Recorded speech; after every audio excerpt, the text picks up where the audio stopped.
Alright, so welcome to the video, everyone.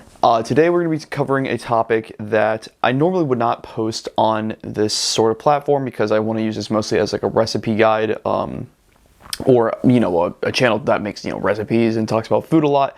However, this is something I am truly passionate about, considering I am very well acquainted in the whole fitness sphere. And then also on top of that as well, this is something that has personally affected me for probably the past 4 to 5 years, and it's something that I've only recently gotten over, or at least been seeing substantial progress in, and it's a little bit of a story that I want to share with you guys, hopefully provide a little bit of insight into my life and what I had to go through to basically end up where I am now. And then if you guys are going through anything similar, you can kind of see that you're not alone out there. So that all being said, the topic that we are covering today is my personal experience with ED, i.e. eating disorder.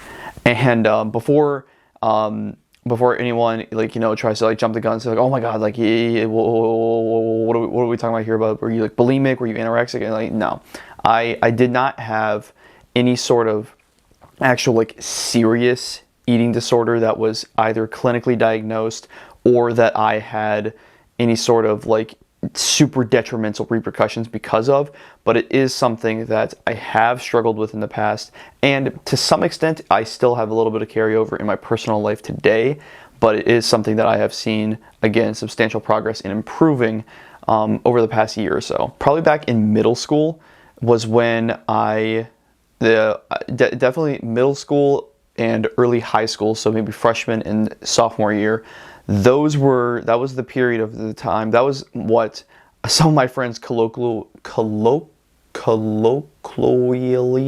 the fuck do you say that word? Colloquial. How do you say it, but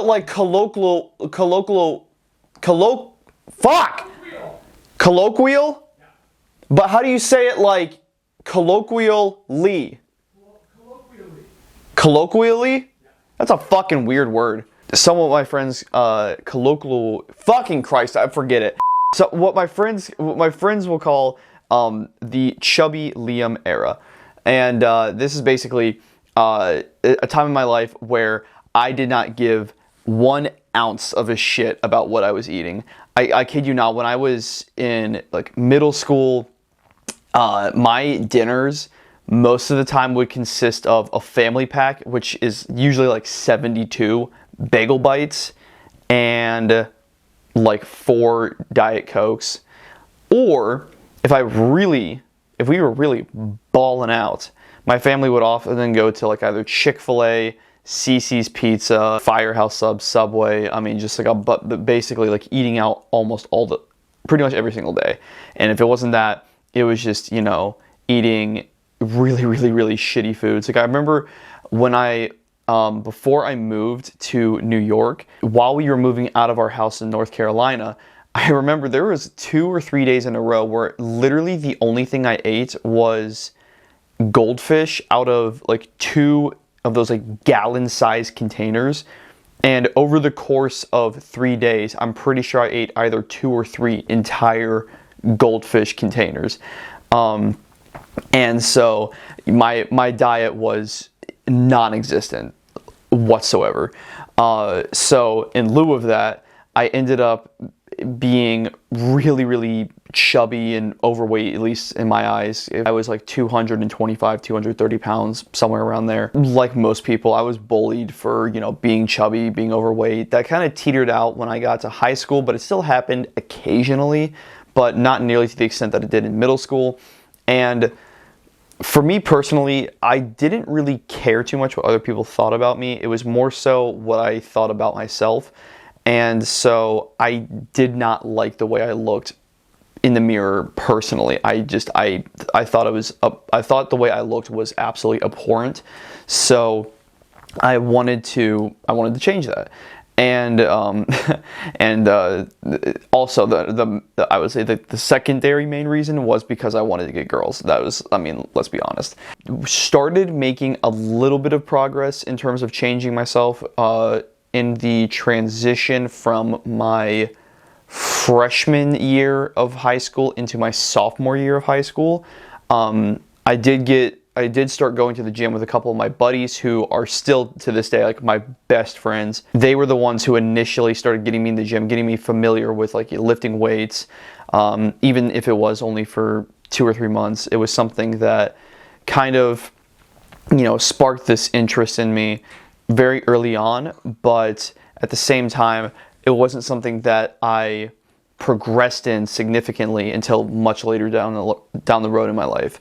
Now that being said, I was a sedentary kid. I did play an absolute shit ton of video games, but I was like relatively active. So all throughout middle school and all throughout high school, I played ice hockey, and honestly, that was about it. That was going to practice or having games was pretty much my only form of exercise. And so I want to say around my sophomore year of high school is when I wanted to get a little bit more serious about hockey, and I knew that in order for me to perform better, I would have to probably start eating better.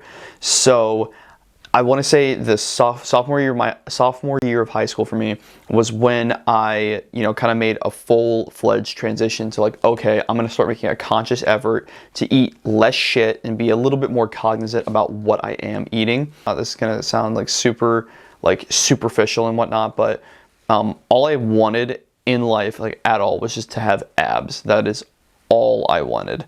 And I don't know what it was particularly about having abs, but I just thought it was like the most aesthetic thing ever.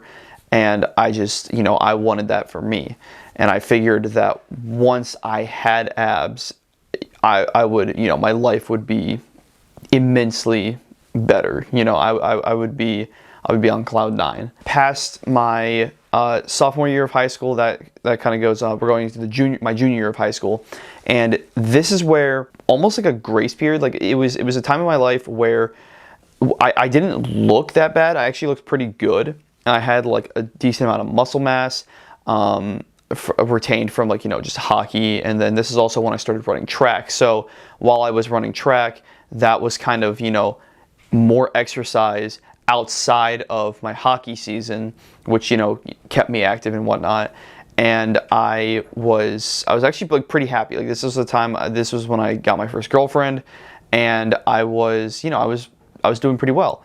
I was loving life. But then I don't particularly know when this occurred. I want to say this was like the very beginning of my senior year of high school.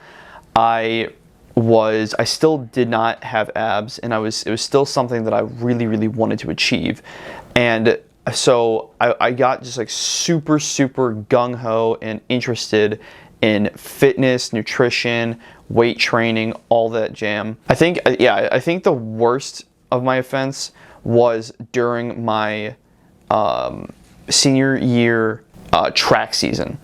Track, for those of you who never ran it or never participated in high school or in college or anything, track is, at least outdoor track, is a spring to summertime sport. So preseason started about February, and it ended in anywhere from like May to June, depending on how well you did. And for me, my hockey season ended in January. So at the end of January, I was at a point where I was lifting weights maybe like 2 to 3 times a week, nothing really serious. I would just go into the gym, maybe do like some bench press, a little bit of deadlifting and some squats, and that was about it.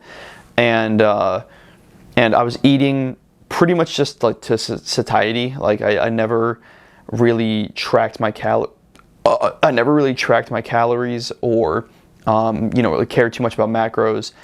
Because I was still kind of like learning that sort of information, but it was my start of the track season, so around February when shit hit the fan.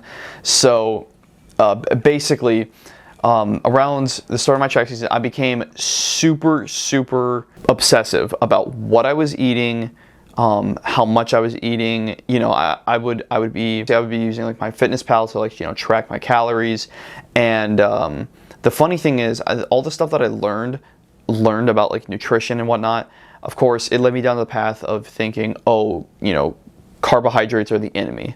And I remember that like anything, like if I read the back of a nutrition label, if it had over 25 grams of carbs, 25, I would not eat it, because I thought that, oh, that's way too much carbs. That's so unhealthy for me. I can't be eating that kind of crap. I need to just eat, you know, lean meats, vegetables, and looking back on it, this is the dumbest thing ever. Even though I had that 25-gram rule in my head, I still ate oatmeal, yams, and brown rice. So all of those have well over 25 grams of carbs, but for whatever reason, I just thought like, oh, if like a snack bar, a protein bar, something like that had over 25 grams of carbs, I don't know why that number came into my head, but I always thought that just like, oh no, that's terrible. Like, so I avoided anything with added sugar in it. And then I got down to points where I was just like avoiding like really stupid shit. Like if it had soy lecithin in it, I would not eat it, because I thought that, oh, it has soy, it's gonna drop my testosterone and just, you know, boost my estrogen. I'm gonna get fucking gynecomastia and get some man titties. And it's just like, it was the dumbest shit ever. This continued pretty much all the way through the summer of that year into my freshman year of college, but I'll get to that later. I lost so much muscle mass and so much weight, just purely based off the fact that, you know, I was expending so many calories, like going through preseason or just the regular track season. Like you're running so much and expending so many calories, and of course, you know, I thought that I had to be, you know, like a hyper athlete. So I would I remember my routine every day would be to wake up in the morning. I would do this like Athlean X like 7-minute ab routine to, you know, like I thought it was like to wake myself up, but really I just thought I was like, oh, I'm getting to burn some calories right now, and you know, work on my abs or whatnot. And then I would go, and then before track practice, which would be like, you know, fucking 400-meter interval sprints for like 8 times over, and then, you know, 200-meter intervals, 100-meter intervals, like shit, like really intense, very prolonged cardio. A couple of my buddies and I, we would do what was called this Spartacus workout. It was essentially this like full body kind of a cross training circuit workout. It was actually like a pretty good workout, like when I look back on it, but it was something that, you know, we were doing before our track practice. So I was working out pretty much like 3 times a day, 6 days a week, and I would just be like killing myself, absolutely killing myself in terms of my exercise. And, you know, and then on top of that, I was just strictly eating like lean proteins, vegetables, and very fibrous carbohydrate sources. So if I had to guess, I was probably eating like 3,000 calories a day, when realistically I should have been eating anywhere from like 4,000 to 4,500, like 4,000 to 4,500. And it was terrible. Like I was very much starving myself. So don't worry boys, I got my abs. I was fucking peeled, but at the same time, I also lost a significant amount of muscle mass, and it ended up being that I think I went from, it was over the course of like 3 to 4 months, I think I went from 100 and maybe like 95 pounds at the end of my hockey season to 168. And 168 was the lowest I remember weighing after my track season ended. And also going back through like that period of my life, I remember there was like I was really bad with like cheat meals and cheat days as well. I think I tried to have like maybe one every week or something like that, and I would always just kill myself with more exercise to, you know, try to compensate for what I would do. And like I remember this one time in particular, my girlfriend at the time, her family took me to this it was like this pancake house excellent pancakes. So there was like unlimited buckwheat pancakes with like fresh tapped maple syrup. The place was awesome. But I remember I ate probably like, and because I restricted carbohydrates specifically so much, I always craved them. And I remember I ate probably like 25 pancakes or something like that. And afterwards, after we got back from that place, I crashed, took like a 2-hour nap, and then I went on like an hour and a half run just to try to like, burn off those calories. And, that's something that I did on a frequent basis, like a very frequent basis. Either it was going to, Five Guys, Dairy Queen. If I knew I wanted to go there one day, I would starve myself the day before or do like excessive amounts of cardio and just exercising. And then, I would just binge that entire day and then just feel mentally like absolute shit, because I would be like, oh my God, like I can't believe I just ate, French fries and like a milkshake from Five Guys, or, something stupid like that, where it's like, in the grand scheme of things, it does not matter.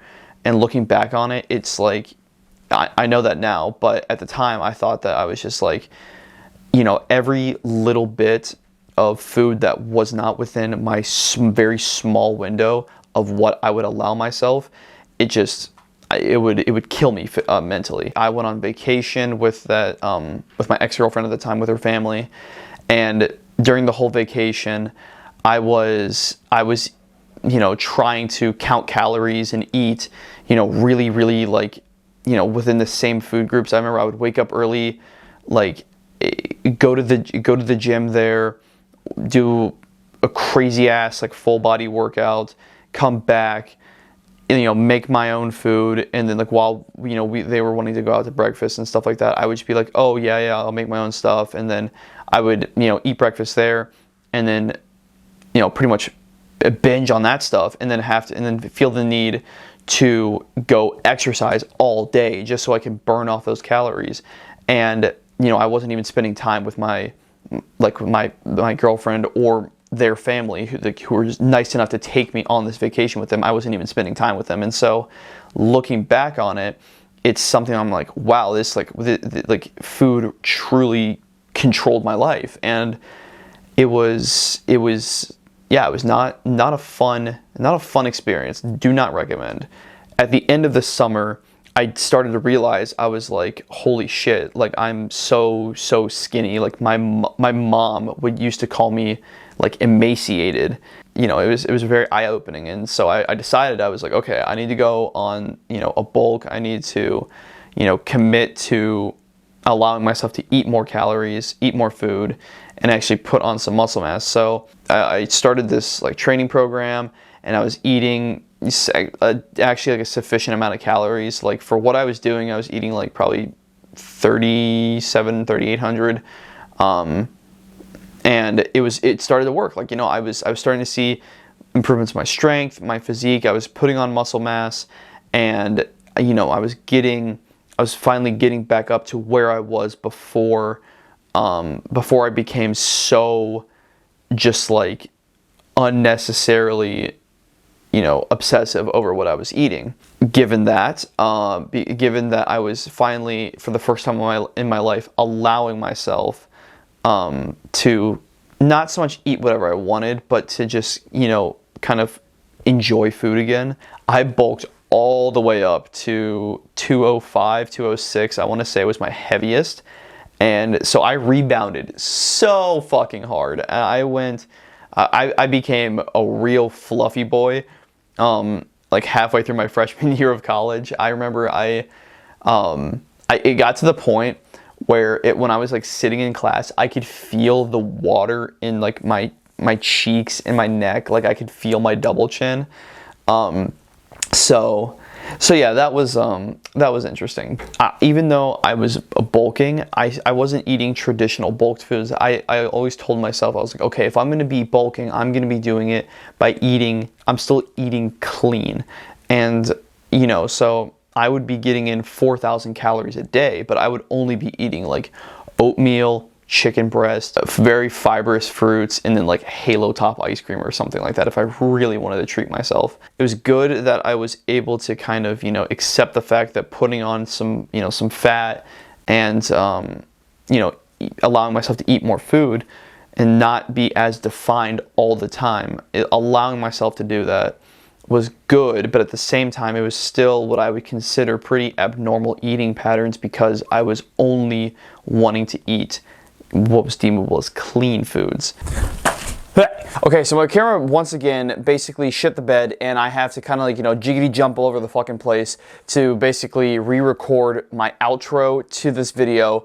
And I believe where I left off about 3 days ago was that I was talking about how I was bulking in college, and it was good that I allowed myself to get a little bit fatter, start eating more foods and whatnot, but I was doing it in a way that was still subconsciously restrictive on the types of food I was eating. And the main point I wanted to make with this is that, guys, at the end of the day, there is no fucking such thing as an unhealthy food. There is no such thing as like an inherently healthy food. When you start to stigmatize certain food groups in particular, and you start to delete them from your life, and if you actively say, oh, I'm not going to have anything with carbs, I'm not going to have anything with sugar, I'm not going to have anything with this and this, guess what? You're going to want this and this all the fucking time because you crave the things that you simply cannot have. And that's why if you, just kind of sit there and stew and be super restrictive and, allow all these cravings to build up, and you're like, oh, I can't have pizza,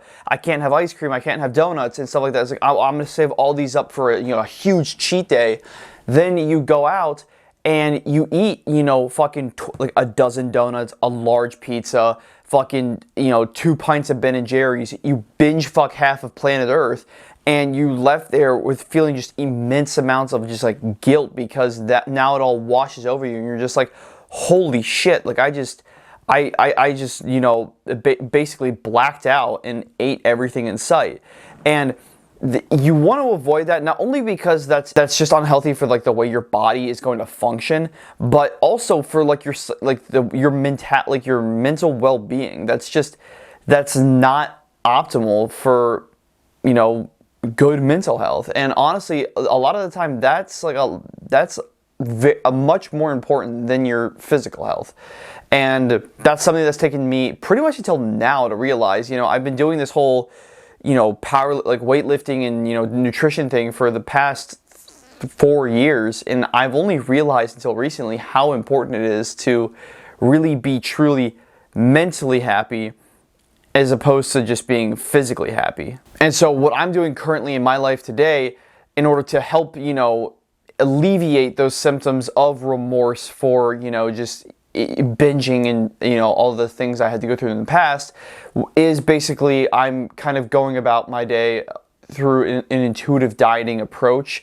And for those of you who don't know, intuitive dieting or intuitive eating is essentially just, letting your normal hormones kind of regulate how you eat. So I'll eat when I'm hungry, I don't when I'm not hungry, and I'm not really too restrictive on the food groups I do eat. So I will make the majority of my diet, whole food sources, whole grain carbohydrates, lots of fruits, lots of vegetables, lean meats, and high quality sources of protein, just because A, I do enjoy those foods, B, I feel the best when I eat those foods, and C, I do appreciate and am cognizant of the health benefits that do come from eating a diet that's well balanced and incorporates all those food groups. However, I also do incorporate some what is, traditionally known as cheat foods or unhealthy foods. Let's say I go to a local coffee shop to, sit down, study, do some work, and, while I'm sipping on my coffee, I see they're just bringing out, a whole new tray of donuts or something like that. And then I get like a craving. I'm like, damn, one of those donuts would be pretty good right now. I'm not just gonna sit there and be like, you know what? No, I don't need a donut. I can't have that donut. I'll just be like, no, I'm gonna go have a donut and be fucking done with it. Allowing yourself the freedom to just be like, you know what, if I want it, I'll go have it. And honestly, you end up surprisingly, I know this is a wild concept to a lot of people, and it was wild. It was a wild concept for me up until, you know, recently, that if you allow yourself the foods that you want on, you know, a pretty regular basis, you actually end up probably eating less of them, as opposed to, you know, having these days of huge just binging of thousands and thousands and thousands of calories. And not only that, but it's so much more beneficial for your mental well-being, and that has a slew of, you know, carryover effects into the rest of your life. And so with that all being said, I think I'm gonna bring this video to a conclusion now, because it is probably going on for roughly 30 minutes. And if you guys have actually sat here and watched this entire thing, y'all are some real OGs. Like, holy fucking shit, I appreciate you. But anyways, if you like my, you know, kind of this like little personal story into my life, I would really appreciate a nice little like on the video, and you can subscribe for some future recipe videos. I don't know how many more of these more like personal things I'll make, you know, down the line, but if there is, you know, a demand for it, I'll happily make more about it, or at least extrapolate on some ideas that I covered in the video today. But anyway, though, as always, I immensely appreciate you guys for watching. Peace out.